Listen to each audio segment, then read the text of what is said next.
Welcome to the Economy Creators podcast and radio show on K-Fred Lifestyle Optimization Radio. I'm your host, Mary Farias. Economy Creators spotlights real stories of entrepreneurs and creators building their own personal economies around their unique interests, talents, and experiences. If you're an economy creator and would like to be on the show, I invite you to reach out and apply to be a guest. I love meeting and spotlighting economy creators. I have a special guest today. His name is Kevin Smith, and he is a nationally acclaimed wealth advisor and the founder of Smith Wealth Advisory Group. However, he also is the founder of a global nonprofit, Kindness Worldwide.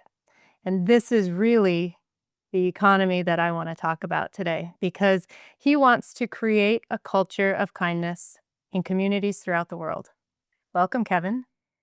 Well, thank you, Mary. It's great to be here. Thank you for having me.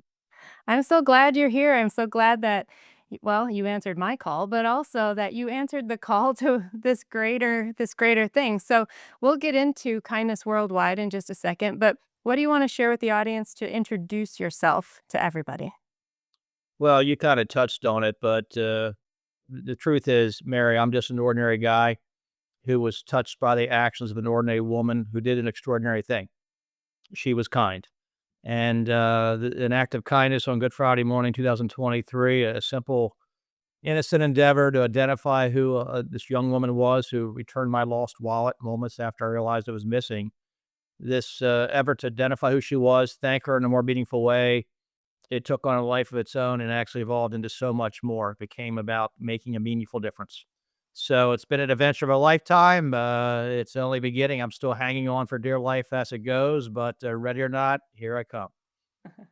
Ready or not, here I come. I love that because you and I had chatted before, and really it's about answering a call that you just felt you had to answer. And it was the impetus was this young woman returning your wallet, something that somebody does for somebody every day, right? But what was it that compelled you to just go farther and recognize her?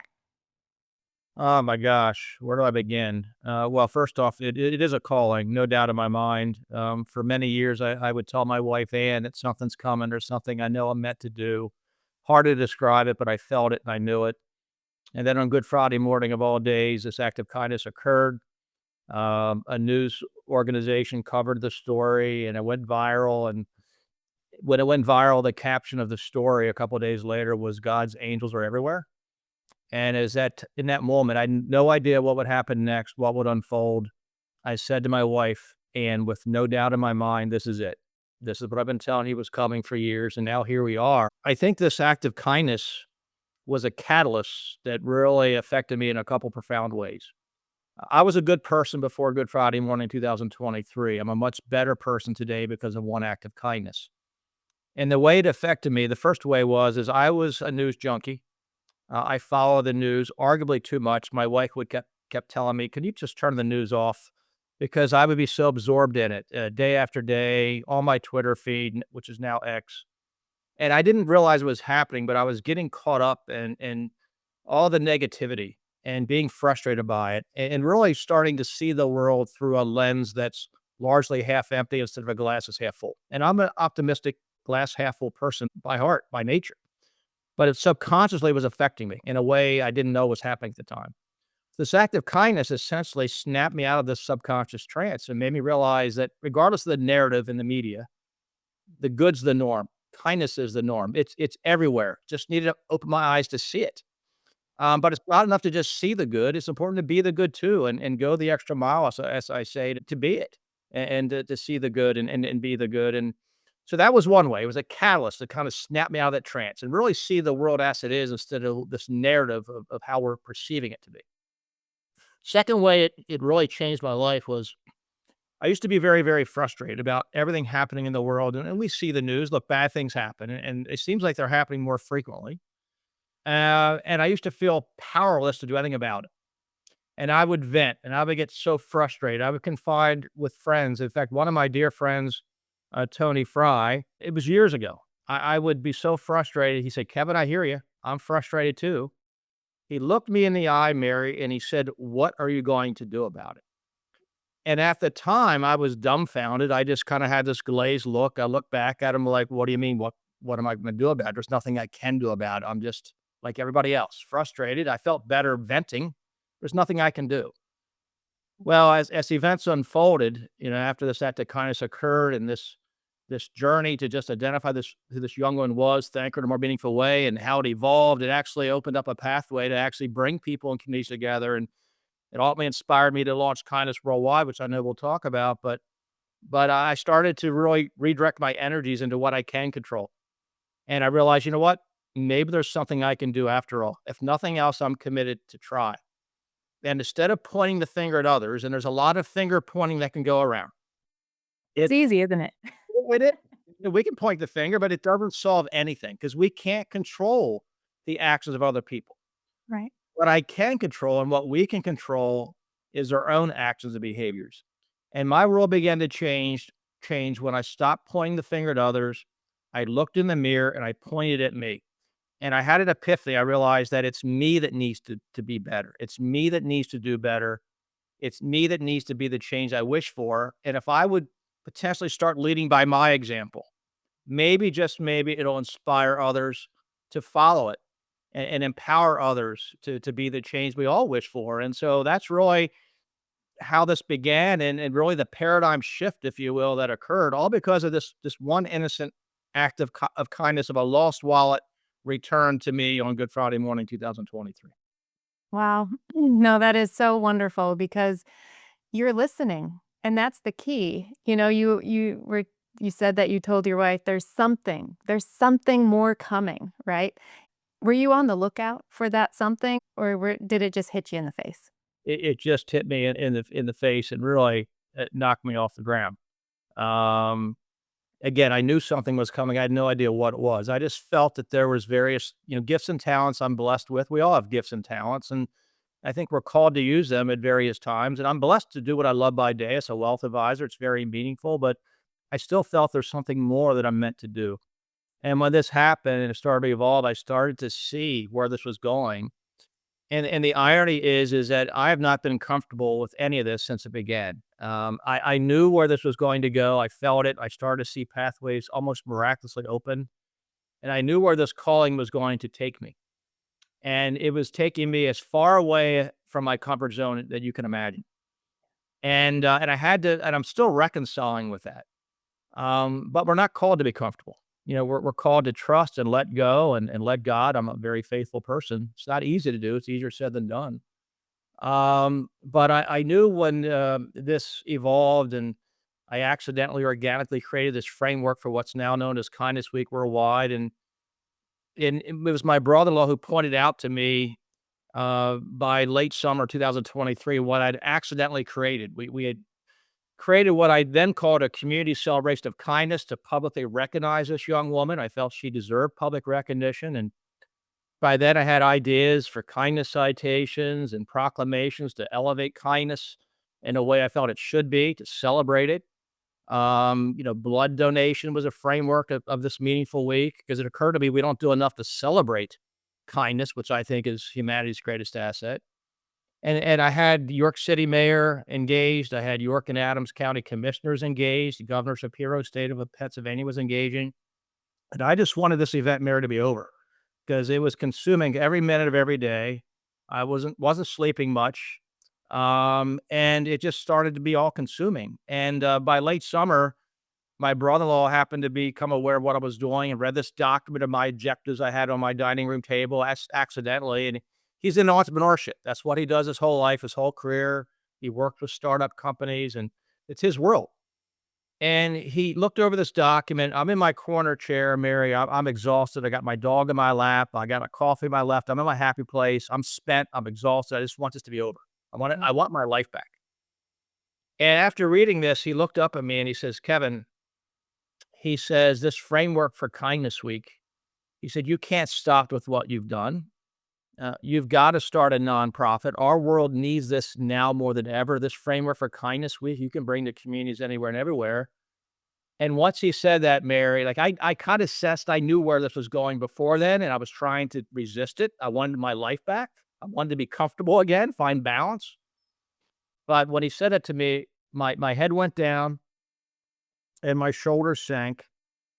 And I knew then, Mary, my life would never be the same.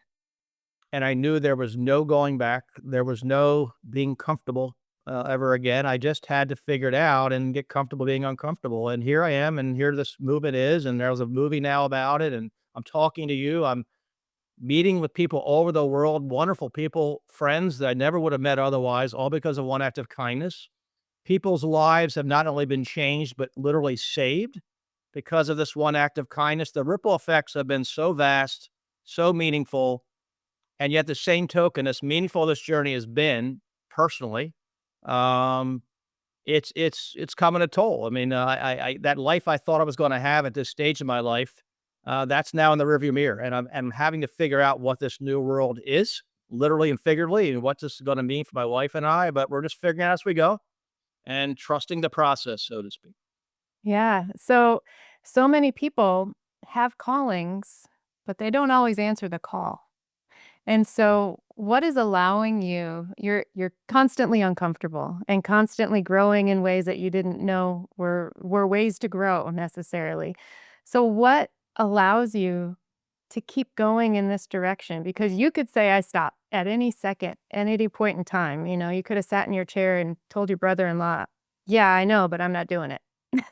So what was it that pull that keep kept moving you forward? Well, I think it's understanding my why. I've been blessed early on in my life to kind of know what my why is. And I've always felt that the meaning of life is to live it in a way to make a meaningful difference. And I've applied that belief throughout my life and career. I mean, what I do by day is very, very meaningful. As a wealth advisor, helping translate our clients' monetary resources into meaningful life experiences, very, very meaningful, very gratifying. But you're limited to how many clients you can work with. You obviously can't change everybody, you can't work with everybody. And then when this happened and how it evolved, and then ultimately inspired me to form Kindness Worldwide with a vision to create a culture of kindness in communities throughout the world, it doesn't get any bigger than that. It doesn't get any more meaningful than that, especially at a time in a world where there's so much divisiveness. And something's got to change. We cannot continue to go down this path as a society. It's not going to end well. Something's got to be a spark to reverse that. And so when this started to unfold and my brother-in-law pointed out to me, what I had kind of accidentally, organically created, my head went down. It was an awareness that I did have a choice, but I'm a conscious. And if there was a way, and I knew it and I saw it, to actually that this could actually remind people of our shared humanity. And yes, we can disagree, but we can do it with civility and kindness. If there's a way at a time our world does need it now more than ever to actually bring people together and make an impact, and I didn't pursue that, I would have to live the rest of my life with that on my conscience. And I couldn't do that. But I also knew there was going to be a price to be paid to pursue this calling. And, just little things that we take for granted. Like I know that, this journey would require me to do more public speaking. I've done it throughout my career. Do I enjoy it? No. Do I get nervous about it? Yes. I don't like to be in front of the camera. I like to be behind the scenes. I don't like to be the face of anything. I don't like doing radio interviews, TV interviews. I didn't know what a podcast was 3 years ago, Mary, and now I've been on more than my fair share. And also the magnitude of this calling and what that's going to mean in terms of balance and, for my wife and I and how we focus our time and energy. It just I knew there was a price to that, but there was a bigger price in my mind to not pursuing it in my conscience. And it gets back to my why. And once I knew all that, there really was no choice. I can say no to my wife, and in hindsight, maybe I should have, uh, but that was for selfish reasons. For selfless reasons, I knew this was a calling, and I'll just put it out there. I have no doubt, and I could say things that would give people chills. This is a calling from a higher power. I'm a very faith-based person, and I know I can't say no to God, and I can only say yes. And I've got to let go, let Him, and trust. And the more I let go, the more I let God, the more He does, which excites me and frightens me all at the same time. Yeah. Yeah. It is letting go, letting God, and trusting that you're going on the path that you need to go on in order to achieve the vision that you have before you. And thank you for answering that call because I truly believe if the moment you opened your mouth when we were on a call together over the summer, I just knew that I had to get to know you and I had to be closer to you because it just made sense. You cannot go wrong with kindness. You just can't.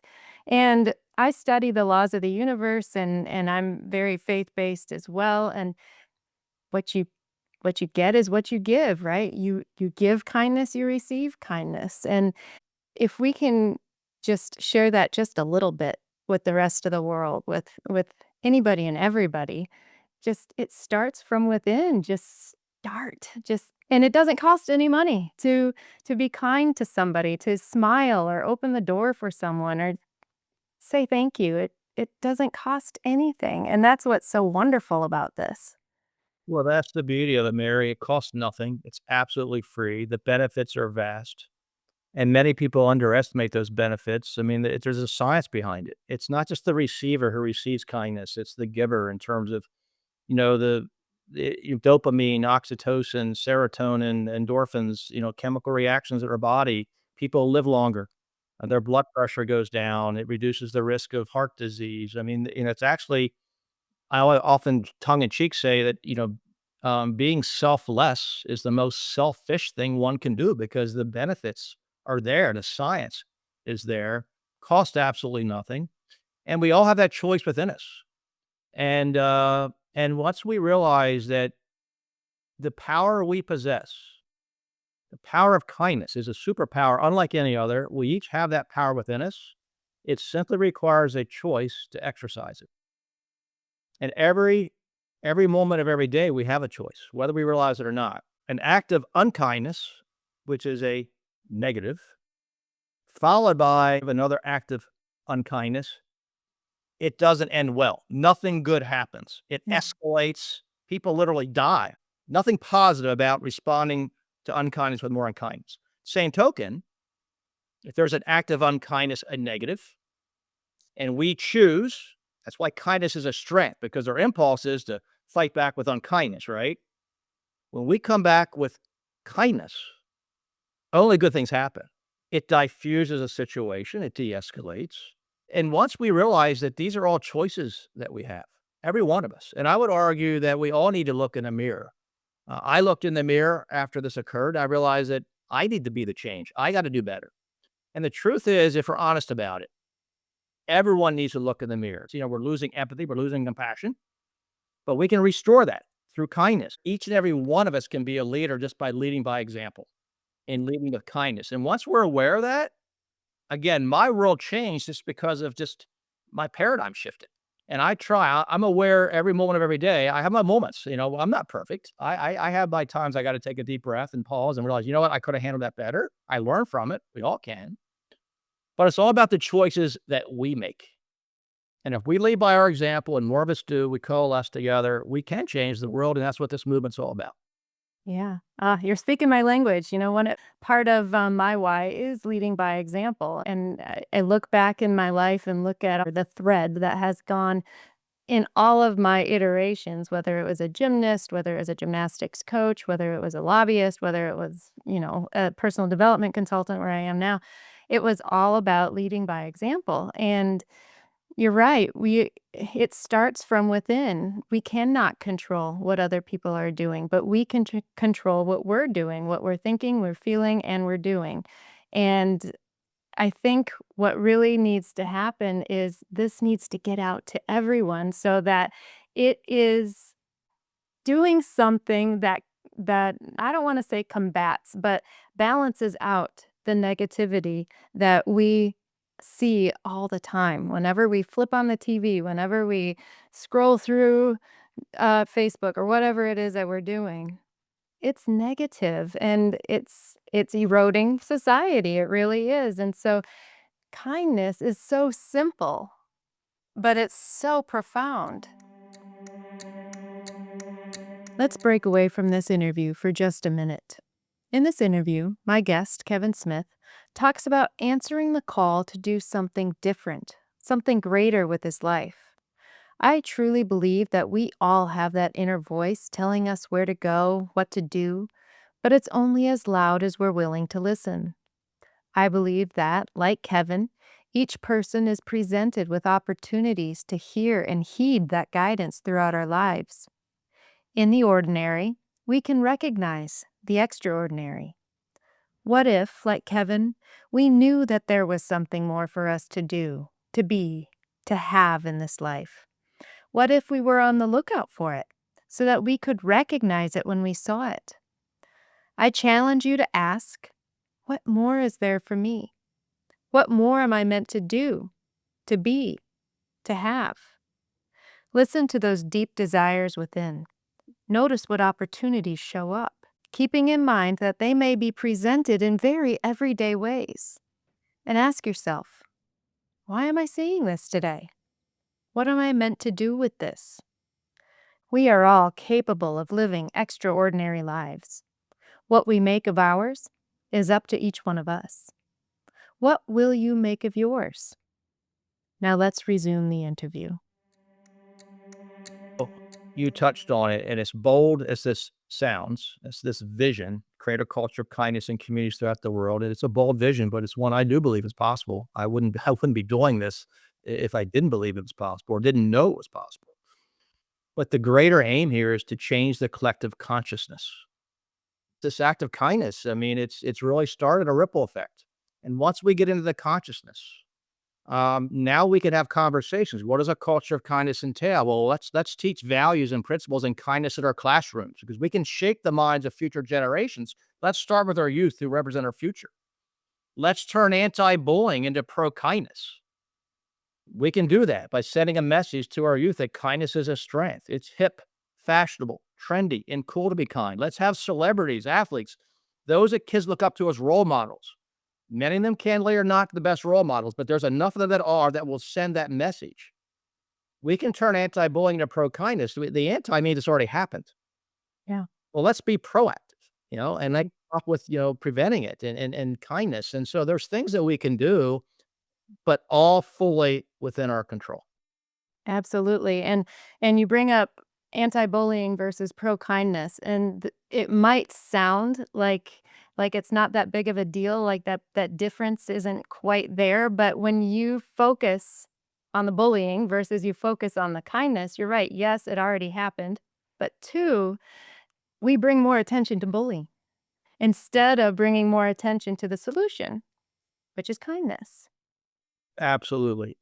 Everyone has a story, and we often are underestimate the story behind the individual. And we're so often so quick to share our stories and to talk a lot instead of listening more and active listening to other stories, right? And then as we, are open to listening to theirs and also being vulnerable ourselves, being authentic, sharing our stories, it brings people together. And then topics that are often taboo or people are uncomfortable talking about, people are more comfortable discussing them. And that's how we get to solutions. We can't just bury things under a rug and just ignore them. Yeah. That's not a way to solve problems. We got to solve problems by addressing them proactively. That's hard. It's not easy. That's why kindness is a strength, right? Because it's easy to do the simple things. It's really hard to dig deep and dig deep inside, but really do the groundwork and the hard work that's necessary to actually solve problems. And that's what I'm hoping this could be a catalyst also to achieve. Yeah. Well, what you're describing is not only on a personal level, the paradigms that had to shift for you to do this and to move forward with it and to reach the people you're reaching, but it's the paradigm of society, of the world as a whole. I mean, that is huge. That is huge to be able to reach out to the ends of the earth and shake it up so we can start changing those paradigms, those cultural ways of working and of doing everything essentially. So what are some things that are happening within kindness worldwide that you are reaching a worldwide audience? Well, there's so many aspects that, this has become a global movement. I mean, Kindness Week Worldwide began in York County, Pennsylvania, my home community, and they embraced it. Kindness citations and getting the ecosystems in the community engaged, schools, businesses, et cetera. There were 72 municipalities in York County, Pennsylvania last year. 23 of them actually issued the proclamation of Kindness Week Worldwide. And York County is a big county. The goal this year is to get every single one, 100%. But Kindness Week Worldwide is being celebrated well beyond York County. And so the vision is ultimately we want Kindness Week Worldwide to be celebrated in every community. And we want kindness to be formally recognized and Kindness Week Worldwide formally, officially recognized by every governor. Governor Shapiro, state of Pennsylvania, is already engaged. Well, there's 49 other governors. There's no reason not to, every reason we must. And I truly believe that if we inspire people and we give them a framework of Kindness Week for 8 days, let's coalesce around kindness. Can we all agree upon that? Um, we can then develop mindful habits and behaviors to extend throughout the year. And one of the frameworks of Kindness Week Worldwide is blood donation. The way the calendar falls, Veterans Day is always going to be in that week. Well, what a great way to honor our veterans. Many have literally shed their blood for the freedoms we enjoy. What better way to show our gratitude, respect for their service than to donate our own? We can save lives. And I think if we inspire people with the right leadership, we can do that. And we can improve police community relations by issuing kindness citations. Yes, there's a role for the police to protect our communities from the criminal elements. There's also a role, I think, to celebrate the best in our communities. And if we want more kindness in the world, well, we should recognize it. We should reward it. We should celebrate. We will get more of it. So about, again, changing the paradigm. And you can't stand up for kindness. You can't stand up for anything. Let's get every country on record of embracing Kindness Week worldwide. And actually, I gave the keynote address in Palermo, Italy in October 2024 at the General Assembly of the World Kindness Movement. And I said just that. I said every leader, every level, every mayor, every governor, every prime minister, every president, every country in the world, including every member nation of the United Nations, to elevate kindness, the global shared value that represents all of humanity. And if there's anyone out there who disagrees with the need to do that, I would love to meet them because there's not a person yet, I don't believe anywhere, unless they live under a rock, that disagrees with the statement that our world needs kindness and it needs it now more than ever. So there's a pathway to do that. But we have many other initiatives. We have the film for such a time as this that was recently completed. We're entering in all the major film festivals. We've had 2 screenings thus far. Reaction has been overwhelmingly positive. These are real people. It's real people. It's real life, real stories, and coming away not only inspired, but more importantly, empowered to carry this movement forward. Because I always say kindness worldwide is not my story, it's our story. And as beautiful as this story is, it's just the beginning of the story. We are all going to write the future chapters of this beautiful story together. I'm convinced they'll be the most beautiful yet. Once we start believing first in ourselves and then in others, nothing is impossible when you believe in the I'm possible. And magic happens, miracles manifest when you surround yourself with people with heart, passion, and purpose. It's unbelievable what can happen. That's the story of Kindness Worldwide thus far. That's what all of our ambassadors are doing. You're a true champion, believer of this movement. We just need to see a path, and people are starting to see it and coalescing around it. And that's how we change the world. I'm convinced that we can and we will. Well, tell us more about K20. That sounds exciting. Then we'll talk about Kindness Week Worldwide. Well, again, think G20. G20 is your top 20 economic nations coming together and discussing economics and other issues. The K20, think your top 20 kindness organizations and advocates from all over the world coming together, collaborating, and making the whole greater than the sum of the parts, and having a shared vision towards a common purpose, which is to elevate kindness to the global shared value that represents all of humanity. So we are launching the K20. Kindness Worldwide is a founding member.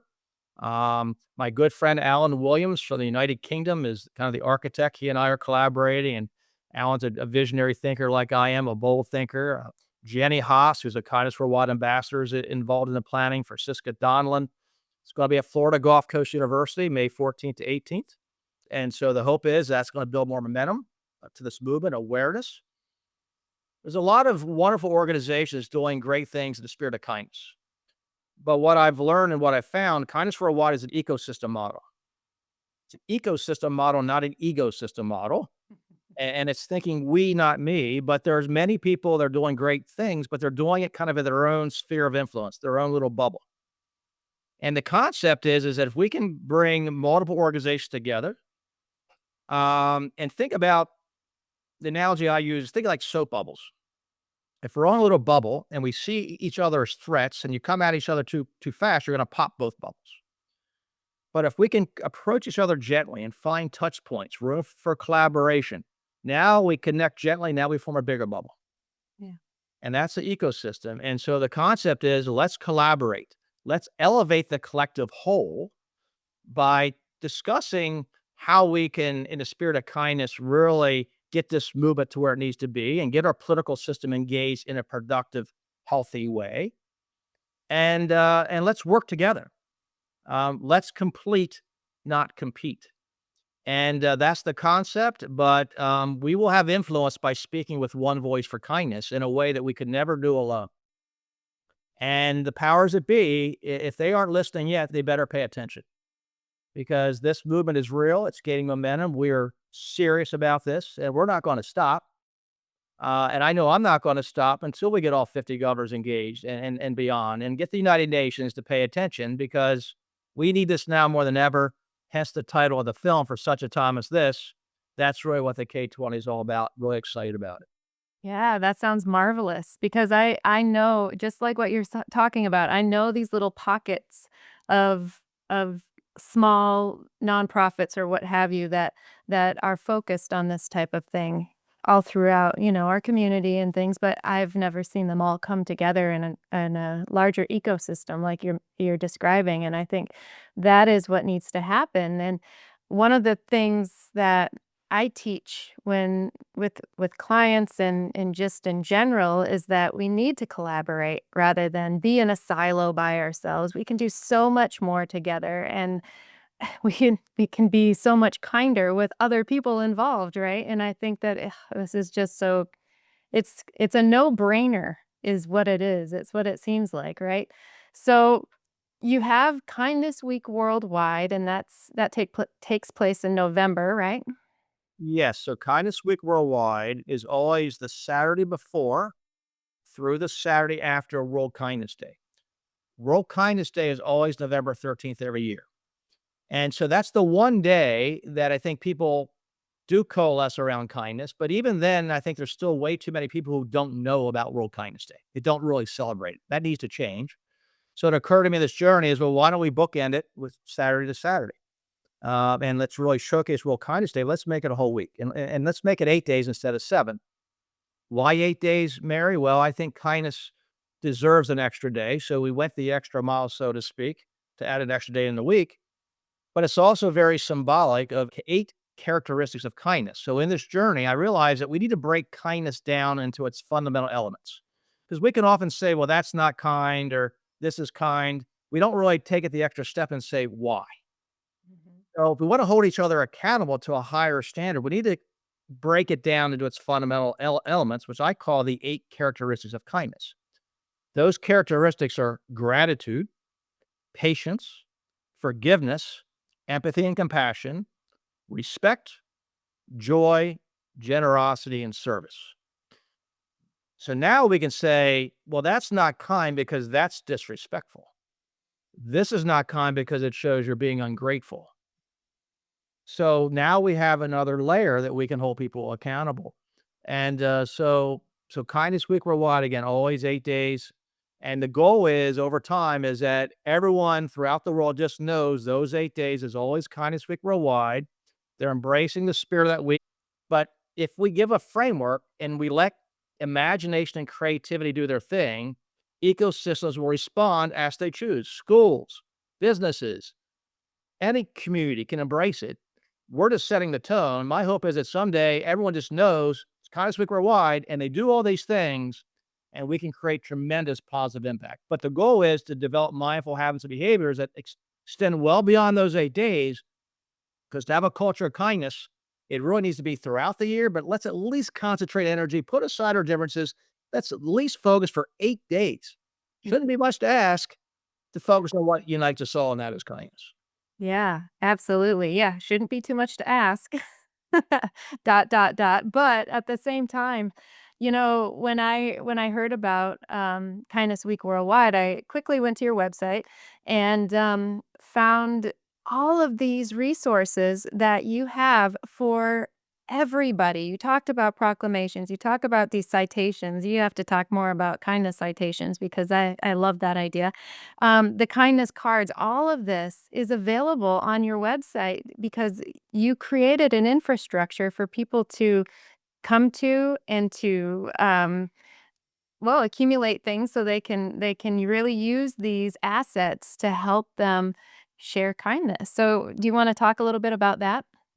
Yeah, be happy to. Well, all the resources are there. We tied it up in a nice little bow, make it easy for people to use and apply. So kindnessworldwide.org is the website.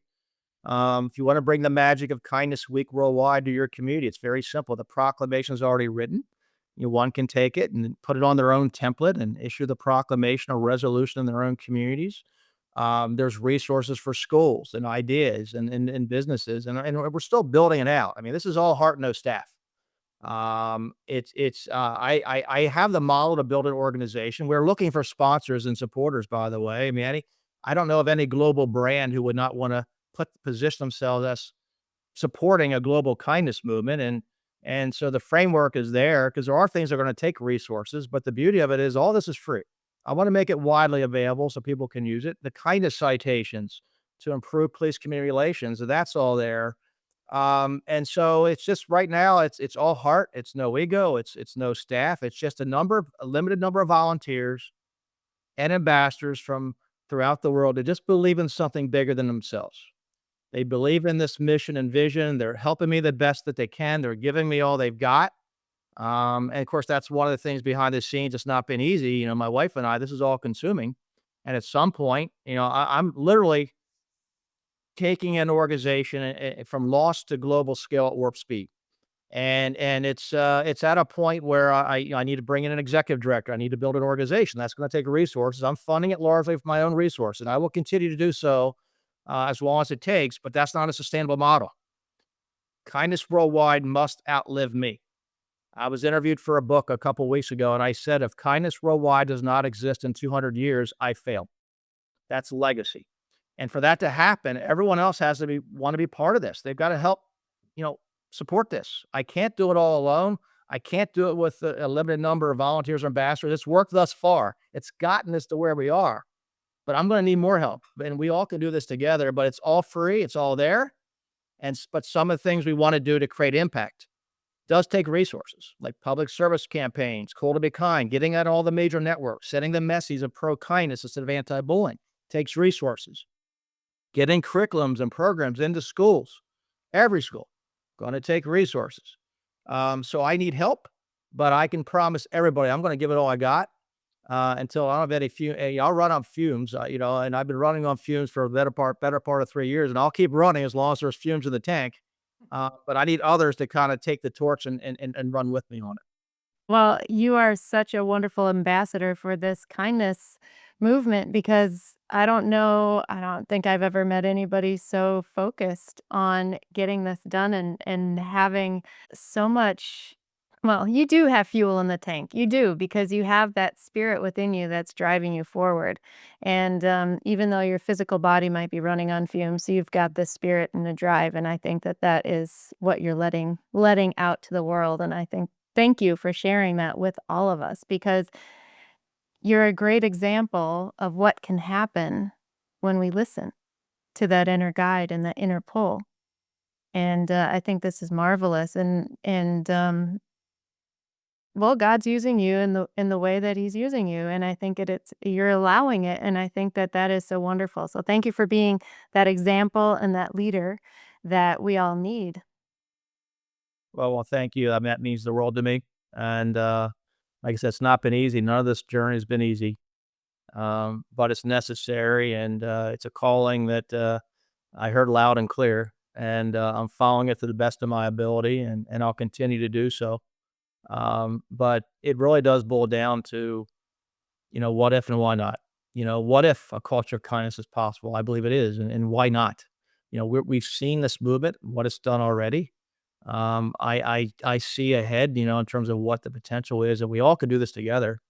And I think, just kind of going back to this journey, I mean, when I looked in the mirror, I'm like, well, what if, why not? And why not me?